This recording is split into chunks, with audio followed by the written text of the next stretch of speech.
अस्सलाम वालेकुम first year बेटे, open your chemistry book, page number 103। Topic है 5.5। आज हम स्टार्ट करेंगे। लास्ट लेक्चर में बेटे हमने सारे के सारे ये डिफरेंट टाइप की जो प्रॉपर्टीज़ थी वो हमने कंप्लीट कर ली थी वाटर की, और उनके ऊपर हाइड्रोजन बॉन्डिंग का क्या इम्पैक्ट था वो भी हमने डिटेल से पढ़ा। इन द एंड मैंने आपको क्विक चेक 5.4 जो है वो भी कंप्लीट करवा दिया। आज हम अपना नेक्स्ट टॉपिक स्टार्ट करेंगे, that is surface tension of liquids. Topic आपका 5.5 है, 103 के बिल्कुल एंड पे बेटे ये दिया गया है, ठीक है। Surface tension of liquid. Surface tension is a property of the liquid that describe the forces acting along the surface of a liquid, causing it to behave like an elastic sheet. This force arises due to intermolecular forces between the molecule at the surface.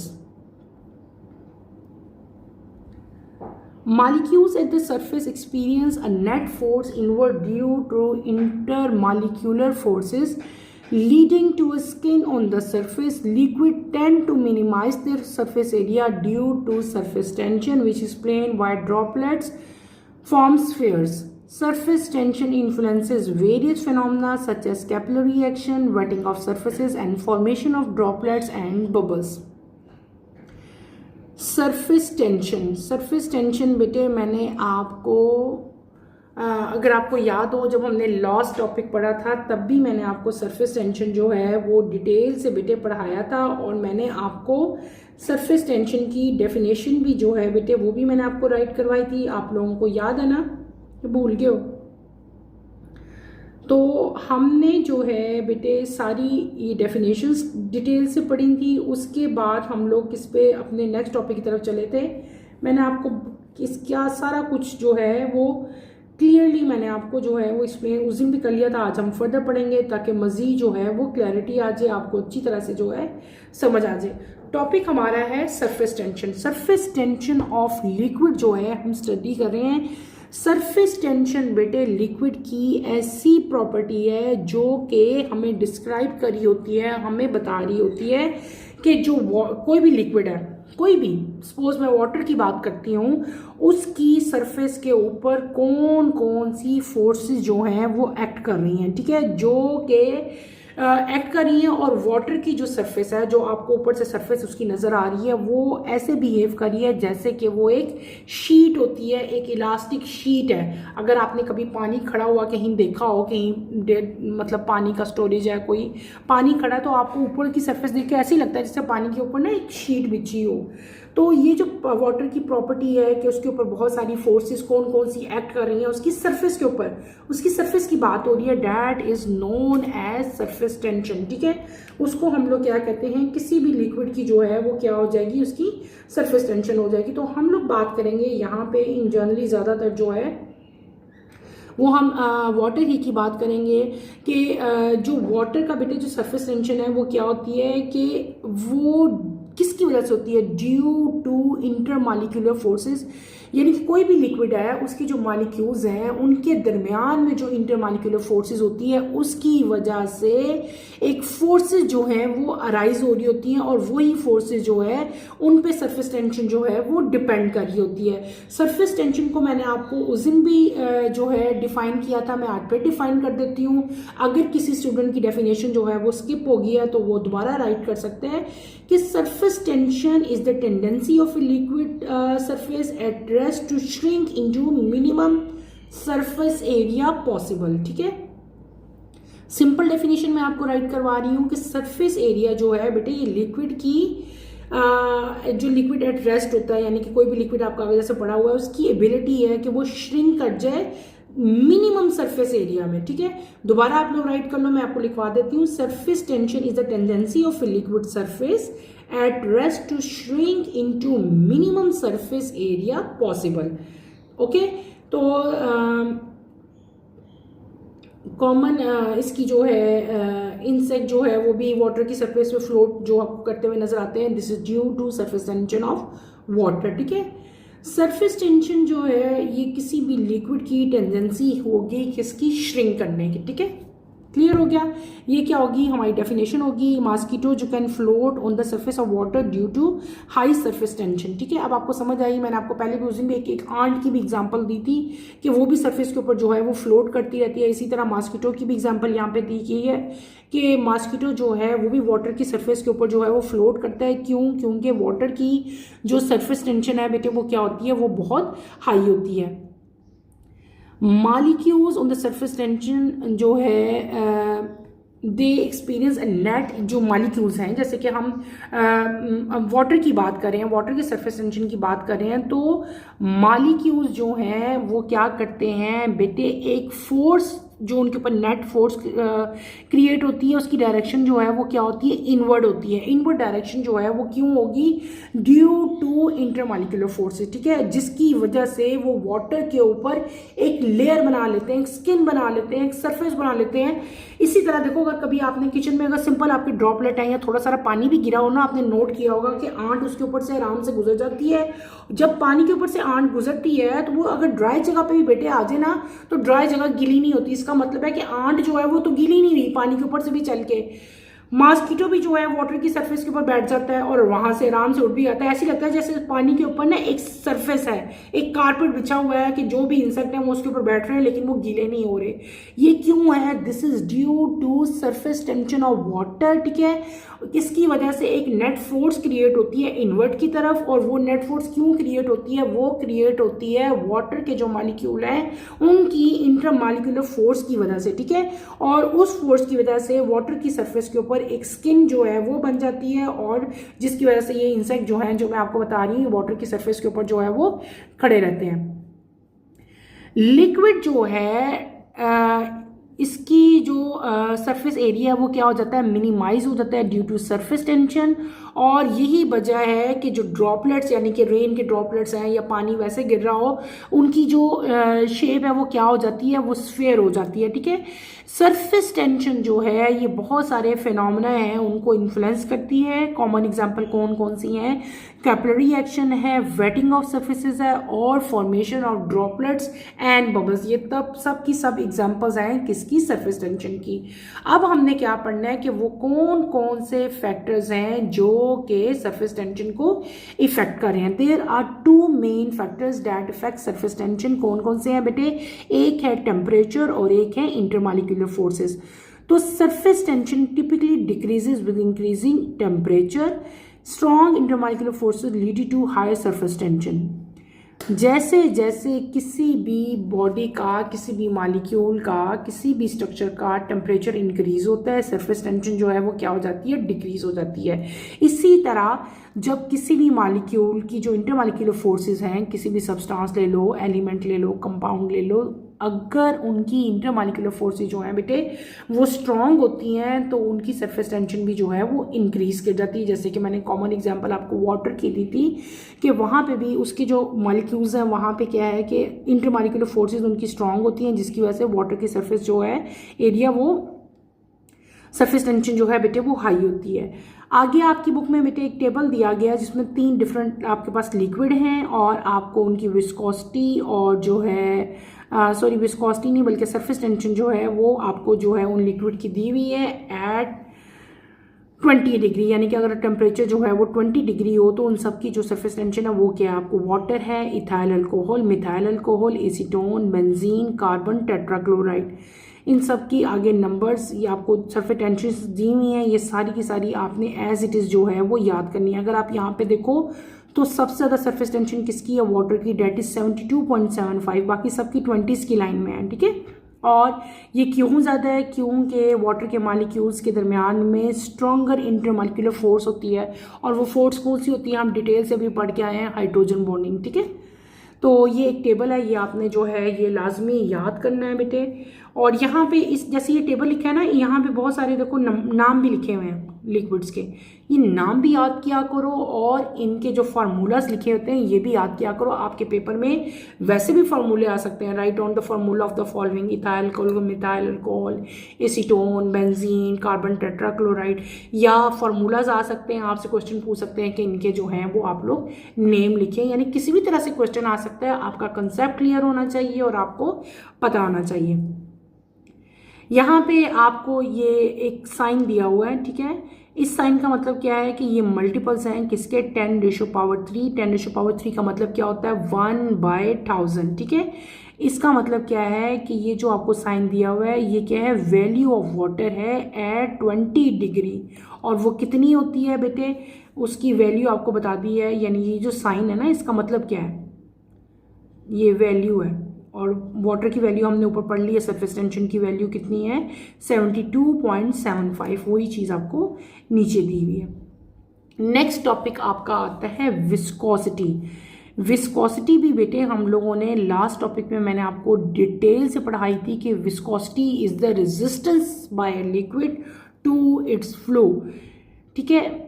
तो viscosity of liquid जो है इसको भी हम detail से पढ़ेंगे। Viscosity क्या चीज़ है, in order to understand the term viscosity let us take water in a beaker, it is stirred with a glass rod and left undisturbed for some time. Its swirling motion subside after a while. Now observe this process carefully. You will see that the liquid layer adjacent to the wall of the beaker comes to rest first and layer near the central stop last. It can be concluded that stationary layer of beaker slowed down the motion of layer touching it immediately. This slowed layer in touch with the container also slow the next inner layer, but to less extent. This means that the slow moving layer of a liquid tend to slow down the fast moving layer adjacent to it. This is a frictional force operating between adjacent layers. This resistance to the flow of a liquid is termed as viscosity. In international system, unit of viscosity is kg per meter per second. The unit of viscosity is poise, P, capital P, factor affecting viscosity. हाँ, ये भी साथ ही पढ़ा देती हूँ, फिर मैं आपको एक्सप्लेन करती हूँ। An increase of temperature increases the average kinetic energy of molecules. This allows the molecules to overcome the attractive forces. This lower the viscosity. The stronger the intermolecular forces, the greater the viscosity of the liquid. Because liquid molecules cannot move around each other freely, so the resistance to flow increases. हमने क्या topic पढ़ा, हमने पढ़ा viscosity. Viscosity को क्या है, viscosity की definition क्या है, the resistance to the flow of liquid. जो लिक्विड का फ्लो है उसमें जो रेजिस्टेंस आता है, वो तेज़ी से फ्लो कर रहा है, वो स्लोली फ्लो कर रहा है, या वो फ्लो ही नहीं कर रहा, उस पूरी की पूरी जो एक फिनोमेना है उसको हम लोग कंबाइनली बेटे क्या कहते हैं, विस्कोसिटी कहते हैं। विस्कोसिटी को अंडरस्टैंड करने के लिए आपकी बुक में एक सिंपल सी एग्जांपल दी गई है कि अगर आप लोग एक बीकर में बेटे पानी लें, बीकर में पानी लेने के बाद आपने उसको स्टर करना है, यानी कि आपने उसको ऐसे मिक्स करना है, ठीक है। और मिक्स करने के बाद आपने उस बीकर को ऐसी स्ट्रेट जो है अपने टेबल पे रख देना है और आपने उसकी मूवमेंट को वॉच करना है। जब भी हम किसी चीज़ को रोटेट करेंगे, मूव करेंगे, तो ऐसे गोल गोल फॉर्म में वो स्विलिंग मोशन होती है जो गोल गोल फॉर्म में होती है। जैसे मेरे पास पानी है, मैं इस तरह इसको जो है मिक्स कर दिया, साइड पर रख दिया, और उसकी मोशन को आपने कुछ देर के लिए ऑब्जर्व करना है। केयरफुली आप लोग देखोगे कि लिक्विड की लेयर जो कि बीकर की वॉल के साथ जो है वो अटैच है, वो पहले रेस्ट पे आएगी, उसके बाद उसकी साथ जो लेयर है वो, और ऐसे करते करते जो, यानी कि कोई भी बीकर है, सपोज एक बीकर है, तो बीकर के उसकी जो एजेस हैं, जो बीकर की सरफेस है, उसकी सरफेस के साथ बेटे जो पानी की लेयर होती है वो पहले रुकेगी। पानी रोटेट कर रहा है, गोल गोल घूम रहा है, उसके बाद सेकंड लेयर, उसके बाद थर्ड लेयर, फोर्थ लेयर, और सबसे सेंटर में, यानी कि पानी आपको ऐसे गोल गोल घूमता हुआ नजर आता है ना, गोल गोल। आप करके देख लो एक्सपेरिमेंट, ठीक है। पानी गोल गोल, लेकिन वो पहले पूरा जितना पानी बीकर में सारा ही नजर आ रहा है, लेकिन आहिस्ता आहिस्ता एंड से वो स्टॉप होना शुरू हो जाता है, लेकिन दरमियान में वो मोशन होती रहती है जो रोटेट यूं पानी कर रहा था, सर्कुलर मोशन जो थी। एक टाइम ऐसा आता है कि पीछे से पानी बिल्कुल रेस्ट पे जाता रहता है, बिल्कुल रुक जाती है उसकी मोशन, और सबसे एंड पे सेंटर में उसकी मोशन जो है वो स्टॉप होती है, ठीक है। सबसे एंड पे दरमियान में जो रह जाती है, ठीक है। जो स्लो लेयर है वो भी मतलब स्लोली स्लोली स्लो होती जाएगी, लेकिन सबसे एंड पे जो है वो उसने जो है वो स्लो होना है। तो ये क्या होता है, ये जो ये पानी की लेयर्स हैं, इन तमाम लेयर्स के अंदर बेटे एक फ्रिक्शनल फोर्स जो है वो होती है। पानी की जितनी भी एडजेसेंट लेयर्स हैं उनके दरमियान में एक फ्रिक्शनल फोर्स है।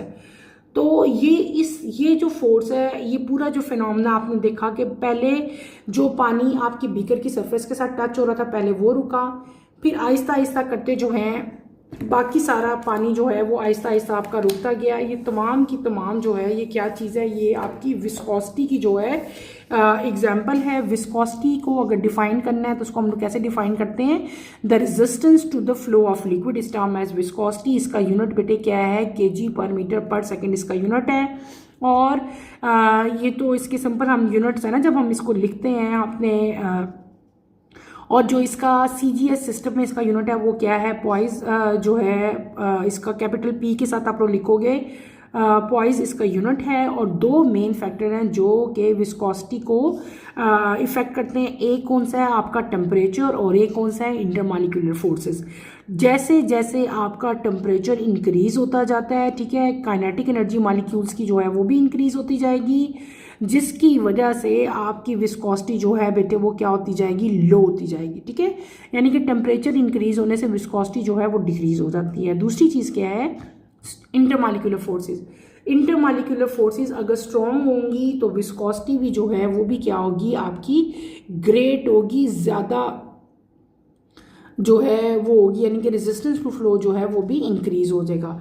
टॉपिक आपका ख़त्म हो गया। इस टॉपिक के एंड पे बेटे आपके पास जो है क्विक चेक है। हम लोग वो क्विक चेक जो है वो अब डिटेल से मैं आपको जो है वो सारा करवाऊंगी, ताकि आपको जो है फर्दर इसमें जो है वो क्लैरिटी आ जाए। कोई चीज़ अगर आपको भूलती है तो वो भी आप लोगों को अच्छी तरह से उसकी समझ आ दे।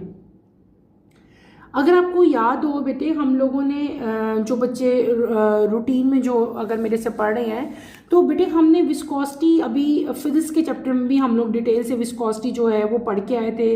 वहाँ पे मैंने आपको जो है डिफरेंट एग्जांपल्स दे के जो है विस्कोसिटी हमने पढ़ी थी, और विस्कोसिटी के लिए हमने जो है इक्वेशन भी जो है एक डिराइव की थी और बताया था मैंने आपको कि ये जो है विस्कोसिटी होती है, ठीक है। याद आया कुछ किसी बच्चे को, किसी ने पढ़ा हुआ है फिजिक्स का, कोई जो जिन बच्चों के ये टॉपिक्स हैं जो ये पढ़ते हैं, सारा फिजिक्स भी पढ़ रहे हैं जो, तो वहाँ पे भी फिजिक्स में ही मैंने आप लोगों को जो है ना बेटे विस्कोसिटी जो है वो डिटेल से पढ़ाई थी।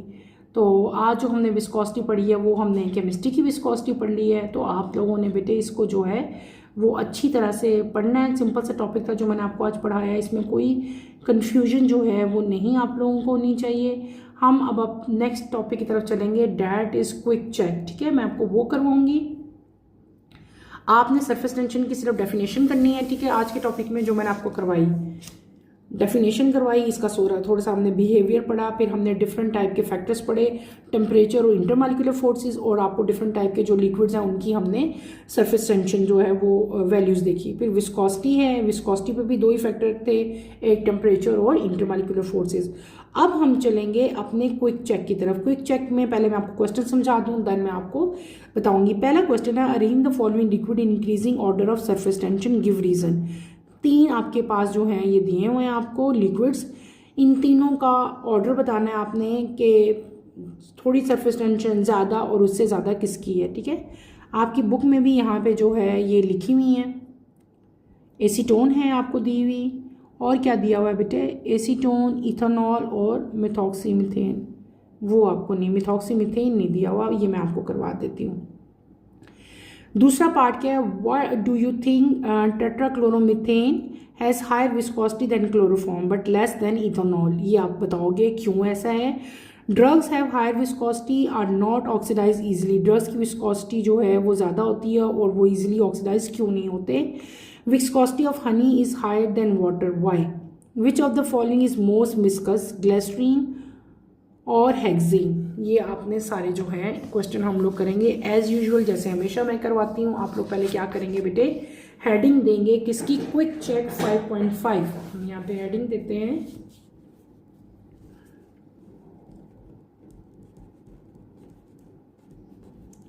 क्विक चेक 5.5, ठीक है। हेडिंग देंगे। पहले हम लोग क्या करेंगे, इसका हम करेंगे फर्स्ट पार्ट, ठीक है। फर्स्ट पार्ट आपका क्या है, इधर आए अगर आप लोग फर्स्ट पार्ट की तरफ, फर्स्ट पार्ट में पहले करवाती हूँ। Arrange the following liquid increasing order of surface tension, give reason. आपके पास 3 लिक्विड्स हैं, 3 ही है ना, हाँ 3 लिक्विड्स हैं, आपने उनको अरेंज करना है in order of increasing their surface tension. इसका जो ऑर्डर है बेटे वो हम कैसे लिखेंगे, एसीटोन। पहले आप यहाँ पे क्या लिखोगे, एसीटोन, ठीक है, एसीटोन। फिर दरमियान में आपके पास क्या आएगा, मेथिऑक्सी मीथेन। देन आपके पास क्या आएगा बेटे, इथेनॉल, ठीक है। इनके फॉर्मूलाज भी आपकी बुक में लिखे हुए हैं। एसीटेन का फॉर्मूला क्या होता है, एसीटोन का CH3COCH3 ग्रेटर देन मैथी का यहाँ पे क्या फॉर्मूला लिखा है, मेथिऑक्सीमीथेन का CH3OCH3 ग्रेटर देन इथेनॉल का फॉर्मूला C2H5OH है। This is the right order, ठीक है। ये इंक्रीजिंग ऑर्डर है किसका, सरफेस टेंशन का पहला पार्ट है।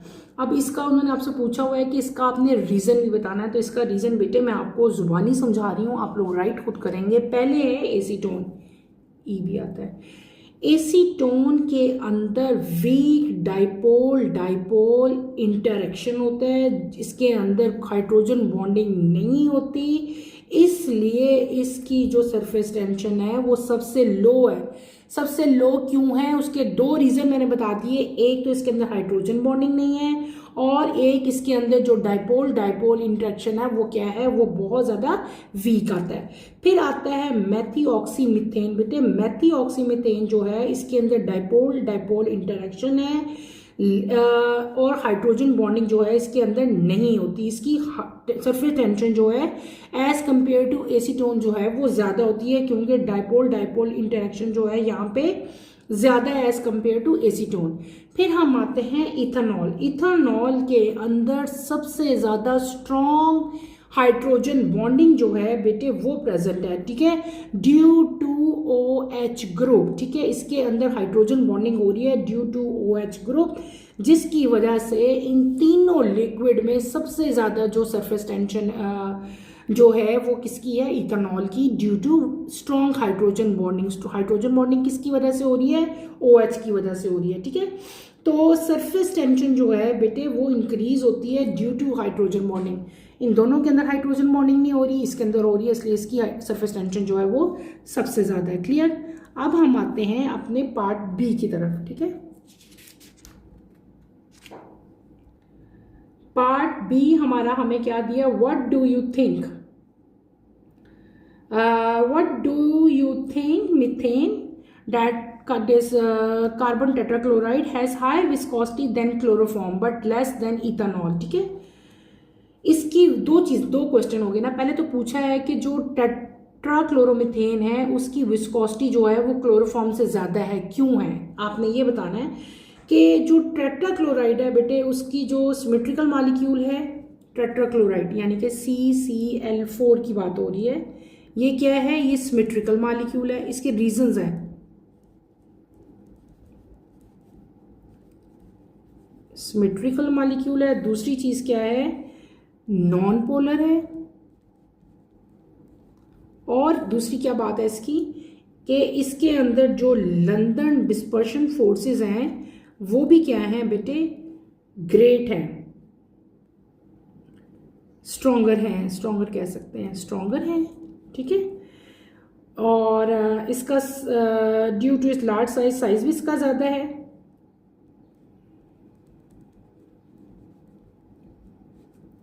एज कंपेयर टू, हम किसके साथ इसका कंपैरिजन कर रहे थे, CHCl3 के साथ, ठीक है, CHCl3 बेटे क्लोरोफॉर्म के साथ। आपका क्वेश्चन था कि टेट्राक्लोरोमीथेन की विस्कोसिटी जो है वो क्लोरोफॉर्म से ज़्यादा होती है, क्यों ज़्यादा होती है? तो बेटा उसका आंसर क्या है कि टेट्राक्लोरोमीथेन जो है उसके मॉलिक्यूल जो है सिमेट्रिकल होते हैं, नॉन पोलर होते हैं, लंदन डिस्पर्शन फोर्सेस इनकी स्ट्रॉन्गर होती हैं, इनका साइज भी ज़्यादा होता है एज़ कम्पेयर टू क्लोरोफॉर्म, और ये तमाम की तमाम प्रॉपर्टीज़ की वजह से इसकी जो विस्कोसिटी है वो क्या हो जाती है, वो हाई होती है, और इनके दरमियान में जो इनके इंटरमॉलिक्यूलर इंटरेक्शंस हैं वो भी क्या होते हैं, स्ट्रॉन्गर होते हैं, जिसकी वजह से विस्कोसिटी जो है वो क्या हो जाती है, इंटरमॉलिक्यूलर फोर्सेस जो है मैंने क्या बताया था, स्ट्रॉन्गर हैं, जिसकी वजह से इसकी विस्कोसिटी ज़्यादा होती है। फिर हमने क्या पढ़ा था कि इसकी जो दूसरा क्वेश्चन है ना कि इसकी विस्कोसिटी जो है वो कम भी है, किससे, लेस देन इथेनॉल, इथेनॉल से इसकी जो है वो कम है। वो क्यों है, उसका क्या रीज़न है? तो उसका रीज़न भी आप लोग बताओगे कि इथेनॉल से इसकी जो है बेटे वो कम क्यों है, बताएं, सोचें आप लोग, कोई आपके ज़हन में रीज़न आ रहा है?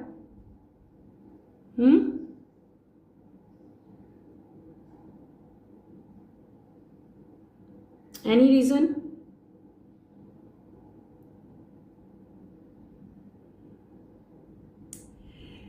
बेटे इसका क्या रीज़न हो सकता है, सोचो। सारे क्वेश्चन तो आप लोगों को मैं खुद करवा रही हूँ, कोई क्वेश्चन तो आप लोगों को खुद भी करना चाहिए ना। अभी मैंने आप लोगों को समझाया है, सारा टॉपिक हम लोग पढ़ के आए हैं, नहीं आ रहा ज़हन में कोई भी?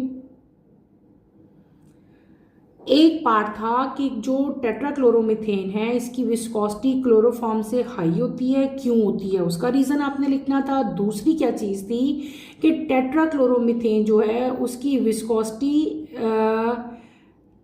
जो है लेस है देन इथेनॉल, तो ये आप लोगों ने जो है वो बताना है उसका रीज़न क्या है। नहीं आ रहा बेटे आप लोगों के ज़हन में इसका आंसर? चलें मैं ही बता देती हूँ। क्वेश्चन था कि टेट्राक्लोरो जो मीथेन है बेटे उसकी विस्कोसिटी जो है वो क्लोरोफॉर्म से ज़्यादा होती है, क्यों ज़्यादा होती है? मेनली इसका एक ही रीज़न होता है, due to stronger intermolecular forces. तो यहाँ पे जो लंदन डिस्पर्शन फोर्सेस हैं जो CCl4 की हैं वो ज़्यादा हैं एज़ कम्पेयर टू CH-Cl3, ठीक है, इसलिए इसकी विस्कोसिटी जो है बेटे वो ज़्यादा होती है। जबकि इसका दूसरा पार्ट आपको पूछा हुआ है कि इसकी विस्कोसिटी CCl4 की जो है बेटे लेस है एज़ कम्पेयर टू इथेनॉल, तो उसका रीज़न क्या है? तो बेटे उसका रीज़न भी यही है कि लेस क्यों है, because of intermolecular forces. Ethanol जो है, इथेनॉल, ठीक है, अगर हम इथेनॉल को देखते हैं, इथेनॉल जो है पोलर इन नेचर है, पोलर इन नेचर आप लोग कह सकते हो, और हाइड्रोजन, इसके अंदर हाइड्रोजन बॉन्डिंग होती है, ठीक है, क्यों होती है? Due to presence of OH, ठीक है, इसकी जो बॉन्डिंग है वो स्ट्रॉन्गर है as compare to London dispersion forces. Hydrogen bonding इसके अंदर क्या हो रही है? इसके अंदर हाइड्रोजन बॉन्डिंग हो रही है, इथेनॉल के अंदर hydrogen bonding London dispersion forces से ज़्यादा स्ट्रॉन्ग होती है। यही वजह है कि इथेनॉल जो है बेटे टेट्राक्लोरोमीथेन से जो है वो उसकी विस्कोसिटी जो है वो इससे ज़्यादा है, इथेनॉल की विस्कोसिटी टेट्राक्लोरोमीथेन से ज़्यादा है, क्योंकि इसकी जो इंटरमॉलिक्यूलर फोर्सेस हैं वो कौन सी हैं? वो हाइड्रोजन बॉन्डिंग है। इसके अंदर कौन सी थी? लंदन फोर्सेस थी। तो जो हाइड्रोजन बॉन्डिंग होती है वो ज़्यादा स्ट्रॉन्ग इंटरमॉलिक्यूलर फोर्सेस होती हैं। तो जितनी इंटरमॉलिक्यूलर फोर्सेस जो हैं वो स्ट्रॉन्ग होती हैं बेटे, उतनी ही विस्कोसिटी जो है वो ज़्यादा होती है। क्लियर हो गया? अब आपके हम आएंगे नेक्स्ट जो है आपका पार्ट सी। पार्ट सी की तरफ हम आते हैं। पार्ट सी आपको क्या दिया गया है, क्या पूछा है आपसे? ड्रग्स विद हाई विस्कोसिटी, ठीक है, वो ड्रग जिनकी विस्कोसिटी जो है बेटे वो ज़्यादा है,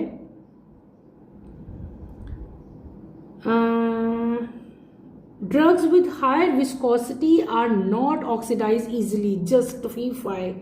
आपने बताना है कि जो ड्रग्स हैं जिनकी विस्कोसिटी ज़्यादा होती है वो इजीली ऑक्सीडाइज नहीं होते।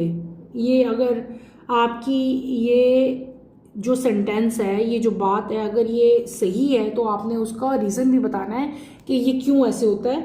तो बेटे सिंपल सी बात है कि ड्रग जो है उसकी विस्कोसिटी हाई है। हाई विस्कोसिटी का मतलब क्या हुआ कि इसके जो मॉलिक्यूल्स हैं वो लेस मोबाइल हैं, स्लो हैं, ठीक है। और डिफ्यूजन रेट ऑक्सीजन का जो विस्कस मीडियम में होता है बेटे वो क्या होता है, स्लो होता है। तो ये सारे डिफरेंट टाइप के रीज़न हैं। तो इसको आप ये भी कह सकते हैं, अगर सिंपल इसके रीज़न में आपने लिखना हो, आप लिखोगे yes the viscosity of yes drugs have high viscosity, ठीक है। वो ड्रग जिनकी विस्कोसिटी हाई है, आप यहाँ पे लिखोगे yes the drugs with higher viscosity are not oxidise easily, ठीक है। ये आपने पूरा सेंटेंस लिखना है। उसका रीजन क्या है, बिकॉज, मैं आपको लिख देती हूं ताकि आपको याद रहे, because the limited motion, molecular motion लिखते हैं, लिमिटेड मॉलिक्यूलर मोशन, ठीक है, वो ज़्यादा सही है। मॉलिक्यूलर मोशन एंड रिस्ट्रिक्टेड, यहाँ पे ऑक्सीजन डिफ्यूजन भी होती है, ठीक है, रिस्ट्रिक्टेड ऑक्सीजन डिफ्यूजन।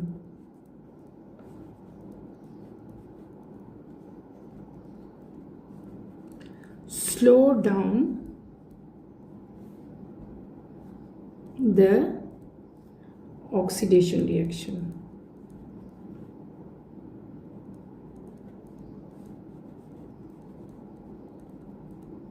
क्लियर हो गया। सिंपल आप लोग बताओगे हाँ ये बात ठीक है, yes the drugs with higher viscosity are not oxidise easily because the limited molecular and restricted oxygen diffusion slow down the oxidation reaction. Clear हो गया। अब हम आते हैं अपने पार्ट डी की तरफ।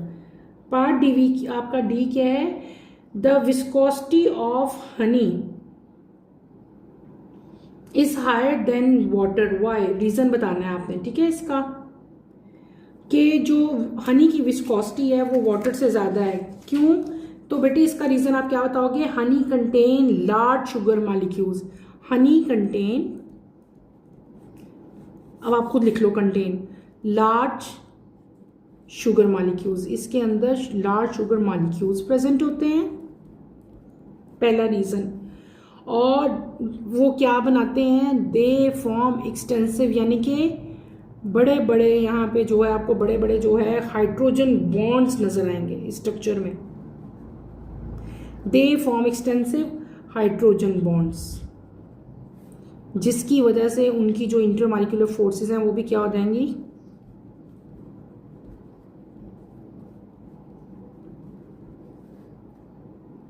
became stronger, ठीक है, क्लियर हो गया। हनी जो है बेटे उसकी विस्कोसिटी ज़्यादा होती है एज कम्पेयर टू वाटर, क्योंकि वहाँ पे शुगर मॉलिक्यूल भी प्रेजेंट है जिनका साइज जो है वो बहुत ज़्यादा होता है। यहाँ पे एक्सटेंसिवली स्ट्रक्चर में हाइड्रोजन बॉन्ड प्रेजेंट होते हैं और इंटरमॉलिक्यूलर फोर्सेस जो हैं वो बहुत ज़्यादा स्ट्रॉन्ग होती हैं as compare to water. Clear, लिख लिया आप लोगों ने, ये भी आप लोग अपने अपने रजिस्टर्स में उतार लें। हनी कंटेन जो है, नेक्स्ट क्वेश्चन आपका लास्ट क्वेश्चन जो है ई पार्ट आपको दिया गया है। ई पार्ट हम लोग करते हैं। ई पार्ट में आपसे क्या पूछा, which of the following is most viscous, glycerine और हेक्सेन। दो चीजें हैं आपके पास, एक ग्लिसरीन है और एक हेक्सेन है, और आपसे पूछा है कि ग्लिसरीन ज्यादा विस्कस है कि हेक्सेन है। तो बेटे आप क्या बताओ, इसका आंसर क्या होगा, glycerine is more viscous. Glycerine जो है वो ज्यादा विस्कस होता है। और दूसरी चीज, इस क्वेश्चन के दो पार्ट्स हैं। एक तो पहले आपसे पूछा है कि ज्यादा विस्कस कौन है, मोर विस्कस कौन है। दूसरा पार्ट इसे पूछा हुआ है वाई। हमने क्या बता दिया कि ग्लिसरीन जो है वो ज्यादा विस्कस है, क्यों, वाई, इसका रीजन क्या है, because glycerine has 3 hydroxyl groups. ये आपने बात याद रखनी है क्योंकि उसके अंदर 3 हाइड्रोक्सिल ग्रुप्स प्रेजेंट होते हैं, हाइड्रोजन बॉन्डिंग होती है एक्सटेंसिव हाइड्रोजन बॉन्डिंग, ठीक है, as compare to hexane. Hexane जो है बेटे वो क्या है, हेक्सेन जो है नॉन पोलर है, उसके अंदर वीक लंदन डिस्पर्शन फोर्सेस होती हैं, जिसकी वजह से जो ग्लिसरीन है वो ज़्यादा विस्कस है, ग्लिसरीन जो है मच थिकर है, इसके अंदर 3 हाइड्रोक्सिल ग्रुप हैं और इसकी जो हाइड्रोजन बॉन्डिंग है वो बहुत ज़्यादा स्ट्रॉन्ग होती है as compare to hexane. Hexane के अंदर जो है वो वीक लंदन डिस्पर्शन फोर्सेस जो हैं वो प्रेजेंट है। टोटल पार्ट आपके 5 थे, A, B, C, D and E। बेटे ये सारे 1 बाय 1 मैंने आपको कंप्लीट करवा दिए, A part, B, then C और D, और इन द एंड हमने E भी कंप्लीट कर लिए। क्विक चेक 5.5 मैंने आपको कंप्लीट करवा लिया। इसको एज इट जो है आप लोग अपनी अपनी नोटबुक्स में उतार लो। अगर कोई कंफ्यूजन होती है, कोई मुश्किल होती है इसमें, तो आपने जो है ये मेरे से पूछना है। इंशाल्लाह कमिंग लेक्चर में मैं next topic that is evaporation जो है वो आपको स्टार्ट करवाऊंगी। कमिंग लेक्चर की नोटिफिकेशन के लिए बेटे आप चैनल को शेयर करें, लाइक करें और सब्सक्राइब करें, और यहीं पे अपना टॉपिक मैं एंड करूंगी। इंशाल्लाह कमिंग लेक्चर में दोबारा मुलाकात होगी। टिल देन अल्लाह हाफिज़ फर्स्ट ईयर, टेक केयर बेटे, अपना ख्याल रखिएगा।